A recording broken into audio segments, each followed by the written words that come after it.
Rupanya Tuhan mengajar. Selama saya berada dalam penjara, saya menyelesaikan 25 kali baca Alkitab. 25 kali. Akhirnya isinya hampir seluruhnya saya mengerti. Rupanya Tuhan ingin mendidik saya.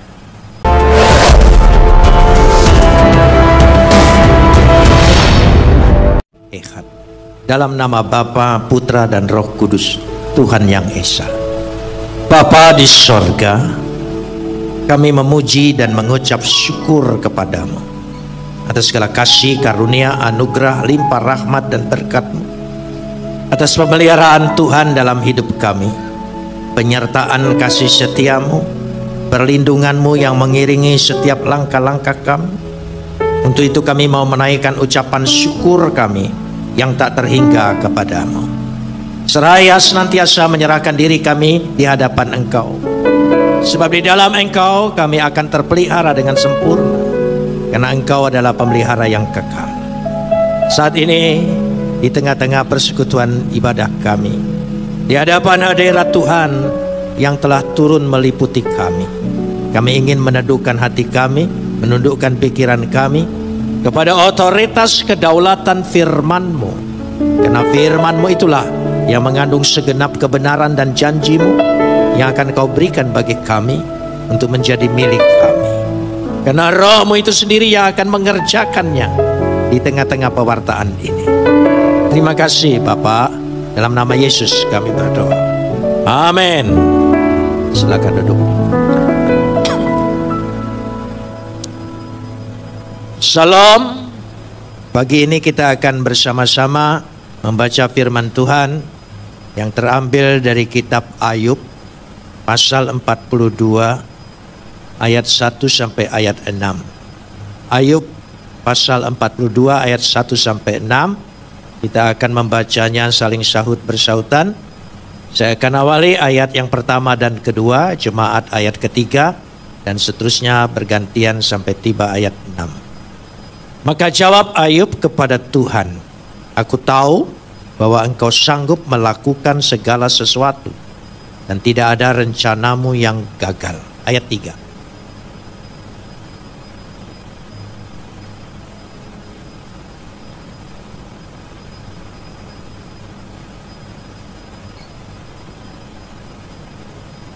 Firman-Mu dengarkanlah, maka akulah yang akan berfirman. Aku akan menanyai Engkau supaya Engkau memberitahu aku.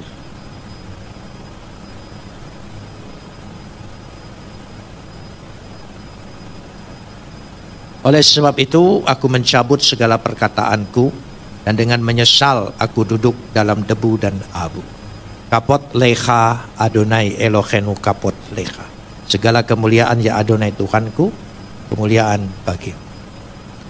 Saudara yang dikasihi Tuhan, dalam sastra kitab Ayub, kesimpulan itu ditaruh di depan. Yang kita baca ayat 1 dan 2 adalah kesimpulan. Begitu juga kitab Mazmur, susunan sastranya hampir sama. Kalau saudara membaca Mazmur ayat 1 dan 2, itulah kesimpulan dan sekaligus menjadi judul. Dan baru ketiga masalah, persoalan, pergumulan. Karena itu kita akan langsung saja masuk pada ayat yang ketiga. Dikatakan di situ, firman-Mu, siapakah dia yang menyelubungi keputusan tanpa pengetahuan? Itulah sebabnya tanpa pengertian aku telah bercerita tentang hal-hal yang sangat ajaib bagiku yang tidak ku ketahui. Kehidupan Ayub menceritakan hidup ini penuh rahasia, misteri. Dan ada juga realita yang kadang-kadang kita tidak mengerti. Karena itu ketika orang ada persoalan, jangan sok nasihat. Ya, Pak, termasuk pendeta, tidak bisa mengerti. Kita merencanakan hidup ini, saya percaya tidak ada yang sembarangan. Pasti merencanakan hal yang baik. Tapi realitanya, kenyataan yang kita hadapi seringkali di luar pikiran kita. Ketika kita merencanakan pernikahan, gak ada yang berpikir mau bercerai. Tapi kenyataan tidak dapat dipungkiri, orang berakhir rumah tangganya dengan bercerai. Kita tidak mengerti. Begitu juga kita ambil studi bidang sesuatu. Tapi pekerjaannya berbeda sekali dengan apa yang kita sudah siapkan. Karena itu penuh misteri. Karena itu Tuhan katakan jangan suka komentar. Jangan sok tahu. Ya, itu yang diakui di sini.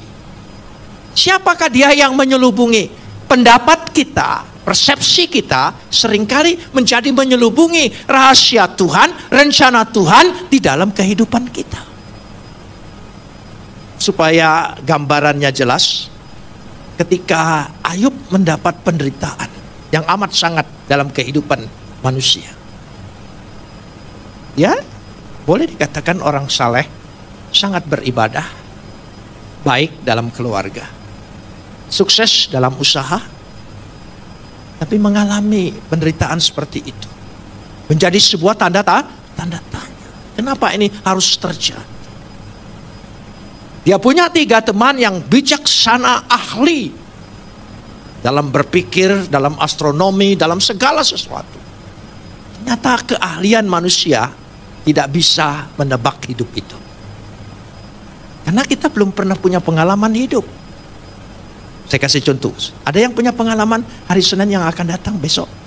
Kita tidak tahu. Hari ini kita duduk di sini. Kita tidak tahu. Karena itu misteri. Yang tahu kehidupan itu Tuhan. Karena yang memberikan kehidupan. Saya kasih contoh begini. Saya lahir bukan sebagai orang Kristen. Karena membaca Alkitab secara pribadi, bukan diajak orang atau berdiskusi dengan orang, mempelajari sendiri. Ketika saya membaca Alkitab untuk menyelidiki dan mempelajarinya, pada Yohanes 1 ayat 1, Tuhan buka pikiran dan hati saya. Karena dalam kepercayaan agama saya yang lama, saya percaya Isa Al-Masih itu adalah kalamnya Tuhan dan rohnya Tuhan. Tapi hanya sampai di situ. Dia hanya seorang sampai di situ.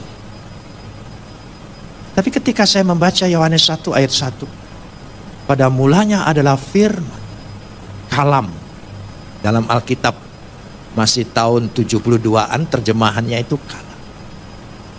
Dia adalah kalam. Dia adalah firman. Firman itu bersama-sama dengan Tuhan. Bagi Alkitab menerjemahkan Allah, silahkan. Dan firman itu adalah tuh. Di situ baru terbuka hati saya.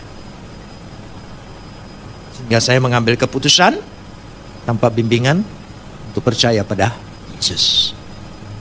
Dan saya sampaikan keputusan saya ini baik kepada teman maupun kepada lingkungan saya waktu itu, dan membuat geger. Akhirnya saya ditangkap. Dianggap memberikan kekacauan. Pada waktu itu belum ada undang-undang seperti sekarang tentang pelecehan umat agama, tapi waktu itu adalah subversi. Pempres 11. Tangkap sebagai tahanan politik. Waktu ditangkap saya tidak mengerti. Lalu di mana Tuhan? Kenapa Tuhan tidak bela? Menjadi tanda tanya bagi saya. Di mana dia? Jangan-jangan pilihan saya ini salah. Kan saya tidak korupsi, tidak menipu. Saya hanya dari tidak percaya menjadi percaya. Di mana pembelaannya? Di mana dia? Ada tanda tanya. Saya bertanya dengan doa, tidak ada jawaban. Sampai hari ini kalau saya berdoa tidak ada jawaban. Ada suara di telinga saya, "Hei Yusuf Roni," nggak ada, saudara. Saya belum tingkat itu. Saya masih tingkat bawah-bawah saja, saudara. Yang tingkat itu sudah luar biasa, tingkat dewa. Hening, tidak ada jawaban. Kecewa. Tapi perlahan hati saya dikuatkan. Hati saya dihiburkan. Acap kali saya berpikir, acap kali saya bimbang dan ragu, selalu diingatkan Tuhan, keselamatan itu hanya ada dalam Yesus. Tidak seorang pun pernah melihat Tuhan. Memang betul, Tuhan tidak bisa dilihat karena dia roh, gaib. Tapi anak yang ada di pangkuannya. Kata anak di sini bukan hubungan biologis ya.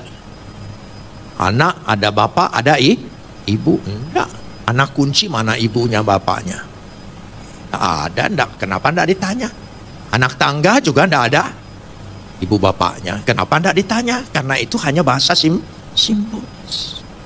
Jadi kata anak di pangkuan bapak itu secara simbolis bahwa satu-satunya yang keluar dari bapak hanya anak. Itu bahasa simbolis. Dialah yang menyatakannya. Jadi lewat dia saya kenal Tuhan. Lewat dia saya kenal kasih Tuhan. Lewat dia saya kenal keselamatan yang Tuhan berikan kepada saya. Saya percaya. Tapi saya harus menjalani penjara. Penjara di zaman itu 1 tahun, 2 tahun tidak boleh dibesuk. Keluarga tidak tahu saya ditahan di mana. Karena tidak ada di kantor polisi. Tahanan saya di Laksus Kopkamtib RTM, rumah tahanan militer. Ditangkap di sana. Berdoa. Membaca Alkitab. Banyak sekali mujizat-mujizat. Wah, semangat kan? Ada malaikat datang ke penjara Petrus, Paulus. Saya berpikir seperti itu juga. Gak ada malaikat datang. Kenapa Tuhan biarkan? Tidak boleh membawa bacaan apapun kecuali Alkitab. Saya baca terus Alkitab ini. Saya pikir kalau tamat 1 kali mungkin bebas. Perkiraan saya. Apalagi kalau saya baca Kitab Wahyu, hanya beberapa hari saja engkau akan ditahan. Saya pikir ya beberapa hari boleh, tapi lewat hari saya jadikan minggu, lewat minggu saya jadikan bulan, ada 10 hari itu. Lewat 10 bulan saya tidak berani lagi menerjemahkannya. Karena saya takut jadi 10 tahun. Terus begitu bergumul. Rupanya Tuhan mengajar. Selama saya berada dalam penjara, saya menyelesaikan 25 kali baca Alkitab ini. 25 kali. Akhirnya isinya hampir seluruhnya saya mengerti. Rupanya Tuhan ingin mendidik saya. Saya waktu ditangkap sedang sekolah pendeta di Batu Malang, di I3, Institut Injil Indonesia Batu Malang. Saya sedang sekolah pendeta. Kenapa Tuhan tidak biarkan saya sekolah selesai dulu, jadi pendeta, dapat gelar STH? Ini enggak. Dia simpan saya dalam penjara, di penjara. Diperiksa setelah tahun kedua. Ditanya, saya pikir ada perkara apa? Apa sebab kamu jadi Kristen? Hanya itu pertanyaan. Saya jelaskan karena baca Alkitab. Dia tidak percaya. Gak mungkin kalau tidak ada orang yang membujuk kamu, mengajak kamu, mungkin ada misionari mana, menawarkan kamu. Saya bilang tidak. Tidak ada yang saya kenal. Saya baca Alkitab. Lalu pemeriksa salah satu bertanya dengan saya, mana ayatnya? Saya kasih tunjuk, Yohanes 1 ayat 1, Yohanes 1 ayat 14, Yohanes 1 ayat 18. Dan dia baca. Keras-keras lagi dia baca. Sudah itu dia katakan, saya nggak jadi Kristen. Ngomong yang benar, kamu bilang karena baca ayat ini, tiba-tiba kamu berubah. Iya, saya bilang. Nah, saya sudah baca, tapi saya tidak berubah. Beda. Saya dipilih, Bapak tidak. Akhirnya saya ditempeleng, saudara. Karena pesakitan tidak pernah menang. Ya, kalau kita sedang dalam berada posisi diperiksa, apa saja kita tidak ada haknya lagi. Ya, sudah. Tuhan izinkan itu terjadi. Sehingga dengan demikian, kadang-kadang iman itu bergumul, benar tidak, benar tidak, benar tidak. Tapi terus dikuatkan hari lepas. Pemeriksaan yang paling menyiksa, termasuk di strum. Saya pernah di strum. Pingsan. Digotong ke kamar. Dibantu oleh teman-teman sekamar untuk menyadarkan saya. Pakai minyak angin PPO. Zaman dulu ada PPO. Sekarang mungkin tidak ada lagi. Habis 1 botol sampai merah hidung saya. Baru sadar. Besok malam, kalau di strum itu malam. Karena supaya kantor tutup. Jadi tidak ada saksi. Strum lagi. Strom lagi, bolak-balik. Kalau orang di strom suruh ngaku, saya di strom suruh nyangkal. Sudah. Waktu saya sekolah di Batu Malang tahun 74 itu dinginnya luar biasa. Dan saya punya penyakit dari tubuh saya itu rematik. Kalau sudah dingin, sendi-sendi saya itu bengkak. Saya masih ingat waktu itu suka dipolesin oleh remason, ya, gak pernah sembuh. Tapi sejak disetrum sembuh total sampai hari ini. Jangankan Batu Malang, Holland yang dingin sekalipun nggak ngepek. Sembuh. Sekarang saya tanya, apa ketika orang nyetrum itu ingin menyembuhkan rematik saya? Tidak, dia ingin membinasakan kita. Itulah hidup misteri. Hidup itu misteri. Jadi bagaimana harusnya? Makanya ayat ini berkata, jangan tanya manusia. Sehebat apapun teman-teman Ayub, pendapatnya keliru. Ada orang kehilangan suami, kehilangan istri, kehilangan anak, kehilangan orang tua. Baru nikah yang masih baru, harus ditinggalkan oleh suaminya, harus menjadi janda. Satu pertanyaan. Dan kita ingin sok nasihat. Gak bisa, jangan. Saya setiap kali orang mengeluh begitu, saya selalu diam dan berdoa dalam hati, Tuhan, hanya Engkau yang tahu, kuatkan dia. Saya tidak mau sok tahu. Sebab kita yang tidak mengalami enak saja ngomong sabar, ya, Tuhan kasih kekuatan, enak karena kamu tidak mengalami. Tapi orang yang mengalami, dia mempunyai pergumulan yang luar biasa. Akhirnya saya mengerti. Tuhan mempersiapkan saya untuk menjadi hambanya. Dan rencana Tuhan tidak gagal dalam hidup saya ketika memilih saya untuk percaya kepadanya, menjadi alatnya sampai hari ini. Dan saya yakin selamanya tidak akan gagal. Jadi ada rencana dalam hidup kita ini, rencana Tuhan. Amin. Katakan, dalam hidupmu ada rencana siapa? Engkau boleh merencanakannya. Tapi kadang-kadang bersilang jalan antara rencana kita dengan rencana Tuhan. Kadang-kadang kita tidak tahu di mana titik temunya. Misteri. Karena itu jangan mengatakan itu akhir segala-galanya. Bukan. Apapun yang terjadi dalam hidup kita itu bukan akhir segala-galanya. Masih ada rencana besar Tuhan di dalam hidupmu yang tidak akan gagal. Katakan amin. Ya, beri kemuliaan bagi dia. Tidak akan gagal. Rencana Tuhan. Karena itu pendapat-pendapat kita yang sering dikatakan ayat 3b, itulah sebabnya tanpa pengertian aku telah bercerita tentang hal-hal yang terlalu ajaib bagiku. Higati, kata bercerita di sini berpendapat. Kemungkinan.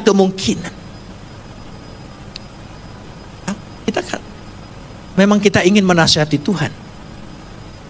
Karena itu ayat 4 kuncinya, rahasia kehidupan itu ada pada firman Tuhan. Katakan amin. Ayat 4. Firman-Mu dengarlah, maka akulah yang akan berfirman. Jelas dikatakannya. Shemana, dengar aku. We anohi, aku, Adonai, Adaber yang berfirman. Tuhan yang berfirman.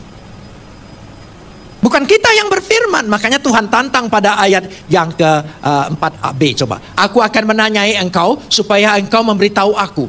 Kalau engkau memang sok tahu, lebih pintar, lebih segalanya, coba kata Tuhan, ajarin aku. Hidupmu itu harus bagaimana? Seringkali, saya mau kasih contoh yang real saja. Pada waktu ditahan kedua, belum diadili. Saya diadili setelah 5 tahun lebih ditahan. Lebih tahun.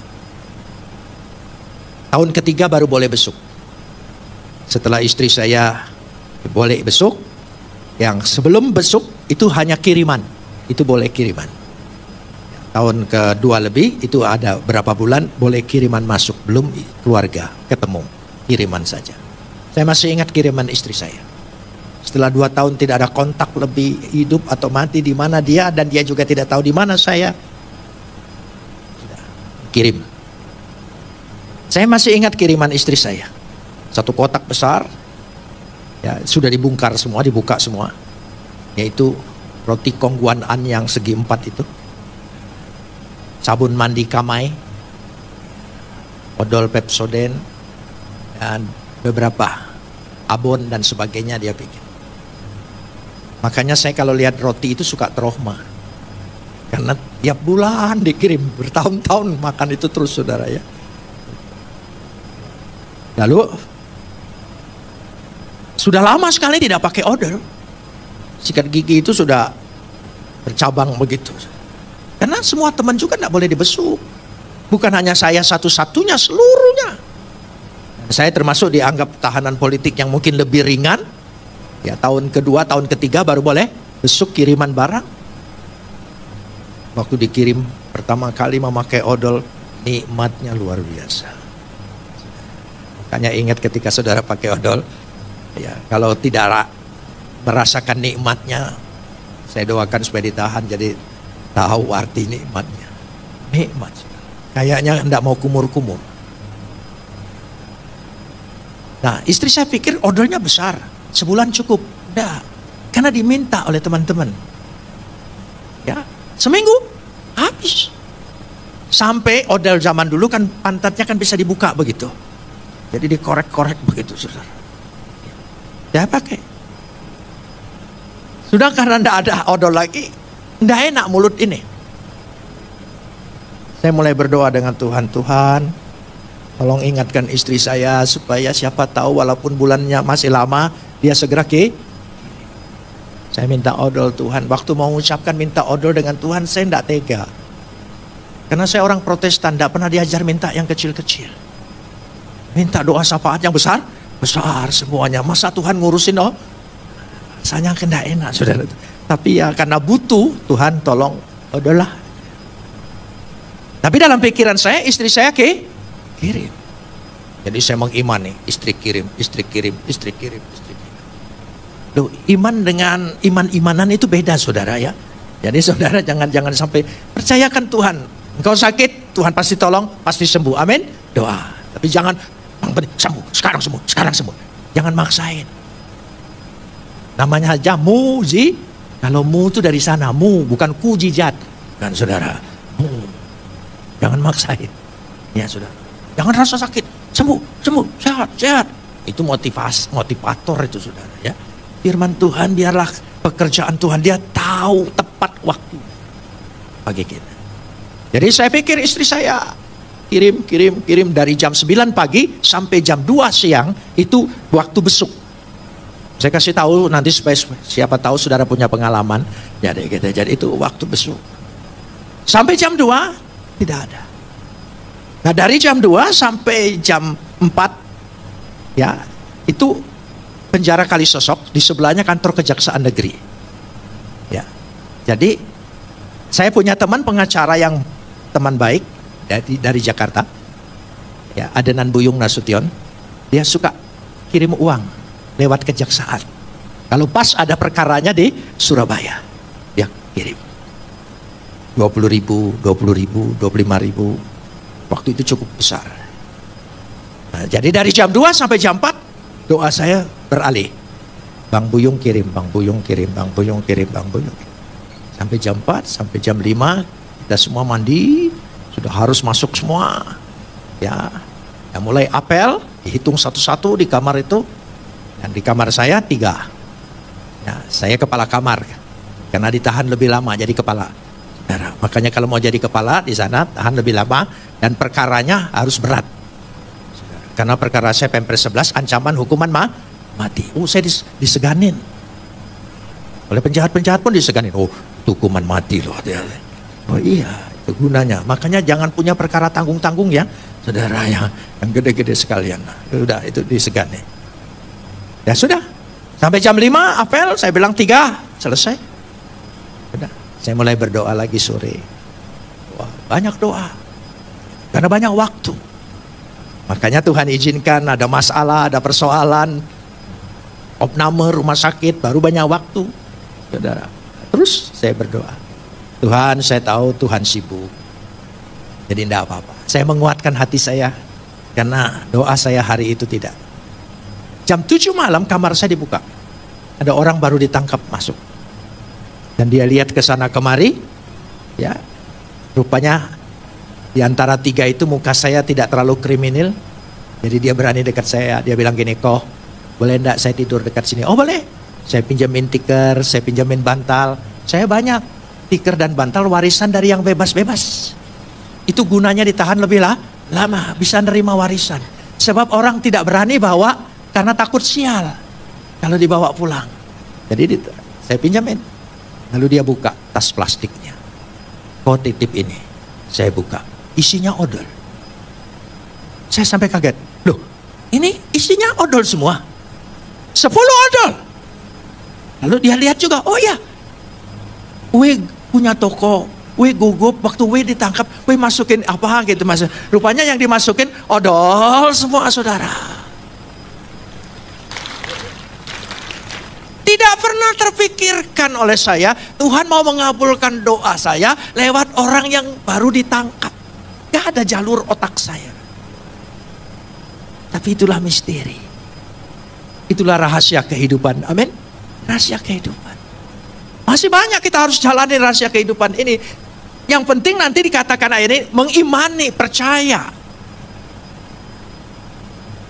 Hari itu saya dapat 10 odol. Luar biasa, saudara. Besok pagi orang ini dibon lagi untuk diperiksa. Sampai jam 5 sore tidak datang. Terus apel. 4, 1 di luar, 3 di dalam. Petugas bilang coret saja. Kenapa? Salah tangkap. Hanya untuk kirim. Ya hati-hati. Mau dipecahkan dengan apa? Itulah arti rahasia kehidupan. Rahasia kehidupan. Nggak ngerti. Waktu saya baru menikah, teman-teman saya, karena saya termasuk dianggap banyak pacarnya. Ini aja sudah 78 ini. Dulu masih muda, saudara ya. Jadi ketika saya menikah, teman-teman saya dulu berkata, paling lama dia setahun. Paling lama. Ternyata sudah 54 tahun lebih. Pasangannya tetap sama. 54 tahun. Lalu apa rahasianya? Saya sendiri tidak ngerti. Yang penting saya jalanin. Ya, kadang ngambek, kadang ini, kadang sudah, aduh kayaknya udah angkat tangan ini. Kayaknya aduh sudah salah kawin ini. Ya, tapi apa yang menguatkan? 2 hal saja. 1, waktu kita berjanji berdua, janji itu di hadapan siapa? Nah itu saja. Tolong diingat, janji itu di hadapan siapa? Berarti ketika kita melanggar siapa? Itu saja. Ingat, ketika apapun persoalan, wah banyak masalahnya. Ya. Dari sebelum menjadi pendeta, sudah jadi pendeta, masalah tetap sama. Gak mungkin rumah tangga pendeta, sabar, kasih, senyum-senyum semua. Bohong itu saudara ya. Gak mungkin, ngambek-ngambek lah. Lebih mudah emosi dengan orang sepasang daripada dengan orang lain. Ayo. Orang lain kita bisa nahan emosi. Dengan pasangan, gak bisa nahan emosi. So, itu yang terjadi. Sudah. Yang kedua, ketika kita menikah diberkati, 2 menjadi 1. Kita dipersatukan siapa? Sekali lagi, kita dipersatukan siapa? Jadi kalau kita setiap ada masalah, ada persoalan, ada hal apa yang kritis bagaimanapun, ingat, aku dipersatukan oleh Tuhan. Itu yang menguatkan terus menerus untuk bertahan. Nanti bulan April 55 tahun. Ya. Ya. Tapi kalau ditanya siapa istriku, sampai hari ini aku nggak tahu. Misteri. Perempuan itu misteri. Jangankan hidup, perempuan saja misteri, saudara. Nggak ngerti saya.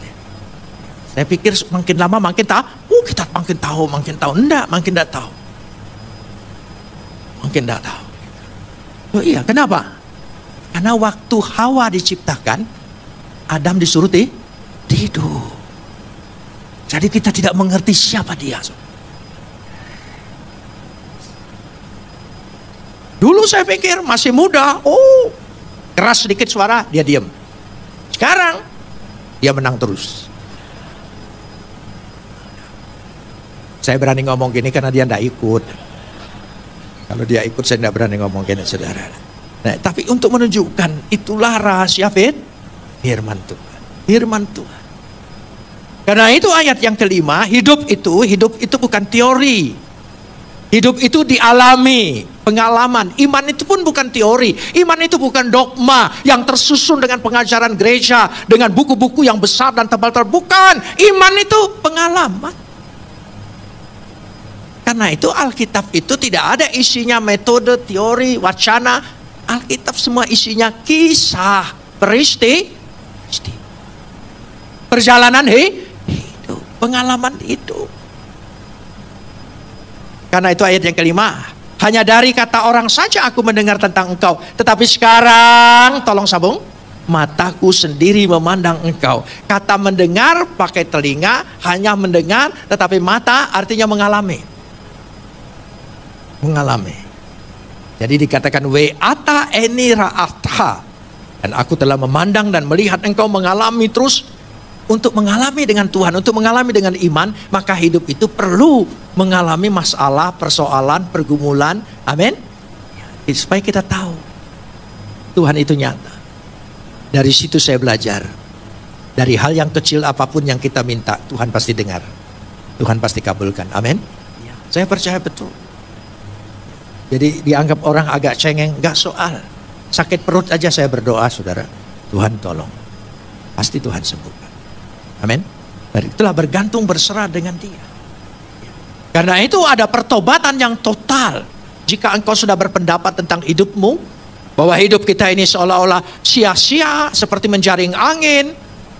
Ayat yang ke-6 kita baca. Ayat yang 6. Oleh sebab itu aku mencabut perkataanku, dengan menyesal aku duduk dalam debu dan aku mencabut seluruh perkataanku. Aku bertobat sungguh-sungguh, aku punya pendapat yang salah tentang hidup, tentang semua peristiwa yang terjadi dalam hidup saya. Mengapa Tuhan izinkan? Itu bahasa kita kan? Tuhan izinkan, enak aja. Belum tentu itu izin Tuhan. Belum tentu. Kita berpendapat. Kita yang berpendapat karena takut nyalahin Tuhan. Gitu. Jadi kita pendapat ini izin Tuhan. Di mana saudara? Ya, itu pendapat kita. Pokoknya tidak usah berpendapat banyak-banyak. Lebih baik ayat yang ke-1 dan yang kedua. Kita lihat. Lalu jawab Ayub kepada Tuhan. Ayat yang kedua, aku tahu bahwa engkau sanggup melakukan segala sesuatu dan tidak ada rencanamu yang gagal. Saudara mengimani, amin. Saya tahu, coba perhatikan ayat yang kedua. Aku tahu bahwa engkau sanggup melakukan segala sesuatu dan tidak ada rencanamu yang gagal. Saudara mengimani? Dan itu akan terjadi dalam hidup kita. Dan tidak ada yang gagal. Sekarang kita belum tahu, sekarang kita belum lihat, tidak apa-apa. Percayalah, di ujung sana Tuhan berikan kebaikan luar biasa. Amin. Saya berpikir dulu mungkin hidupku akan berakhir di sini, tapi tidak. Sampai melihat cucu besar-besar, sudah kerja-kerja, sudah tamat sekolah semua. Ya, tapi karena cucunya banyak laki, jadi belum dapat mantu. Ya, karena anak laki lebih lama cari jodohnya gitu. Kalau anak perempuan cepat-cepat dicariin. Jadi seperti itu. Semua karena berkat Tuhan. Tuhan mengalami. Kita ingin mengalami bersama Tuhan. Amin. Iya. Dan terus menerus mengalami bersama Tuhan. Dalam kehidupan kita ini. Izinkan Tuhan punya acara dalam hidup kita. Tuhan beracara dalam hidup kita. Amin. Jadi kalaupun apa yang terjadi menimpa kita yang kita tidak inginkan, Tuhan, aku berserah padamu. Aku tidak tahu apa-apa. Tapi ajar aku mengerti, ajar aku kuat. Sehingga aku dapat menjalani ini semua. Dan sehingga pada ujungnya aku mengerti rencana Tuhan tidak ada yang gagal.